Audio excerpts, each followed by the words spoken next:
जो पहलवान जो हैं दिल्ली में धरना प्रदर्शन कर रहे थे, जंतर मंतर पर जो अपना दमखम दिखा रहे थे, अपना धरना प्रदर्शन वो चालू रखे थे।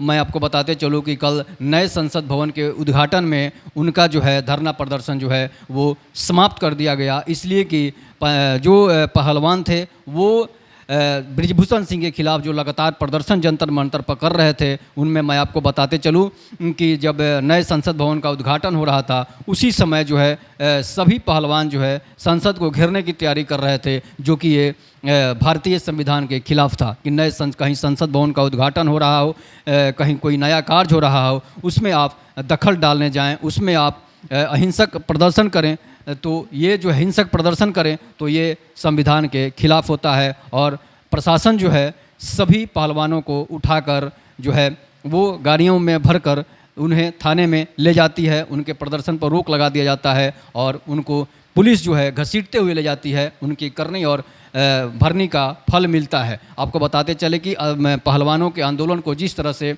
दबाया गया, जिस तरह से पहलवानों के आंदोलन को कुचला गया, तो ये भारत सरकार की वजह से नहीं हुआ।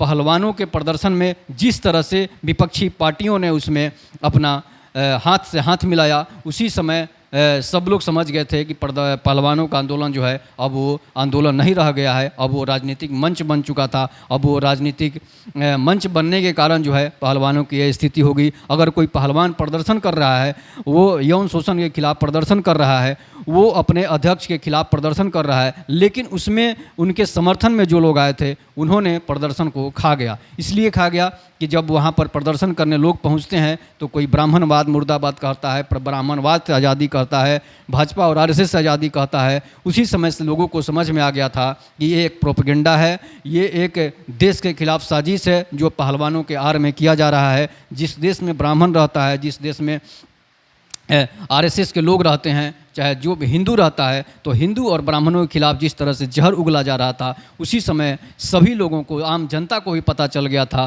कि ये पहलवानों का आंदोलन नहीं, ये राजनीतिक मंच बन चुका है, ये देश के खिलाफ साजिश। जिस तरह से शाहीन बाग में हुआ था कि ब्राह्मणों से आज़ादी, आरएसएस से आज़ादी, हिंदुत्व से आज़ादी, तो समझिए कि ये प्रदर्शन नहीं रह गया था, ये देश के खिलाफ साजिश चल रही थी। और उस साजिश को कल दिल्ली पुलिस ने पर्दाफाश कर दिया। सभी पहलवानों पर एफआईआर दर्ज हो गई है। उनमें दंगा भड़काने के लिए, सरकारी काम में बाधा डालने के लिए जो एफआईआर कर दिया गया है। सभी पहलवानों को गिरफ्तार कर लिया गया था। हालांकि उसमें विनेश फोगाट और जो है साक्षी मल्लिक को रिहा कर दिया था, लेकिन बजरंग पुनिया जैसे नामी जो पहलवान थे उनको अरेस्ट करके रखा गया था।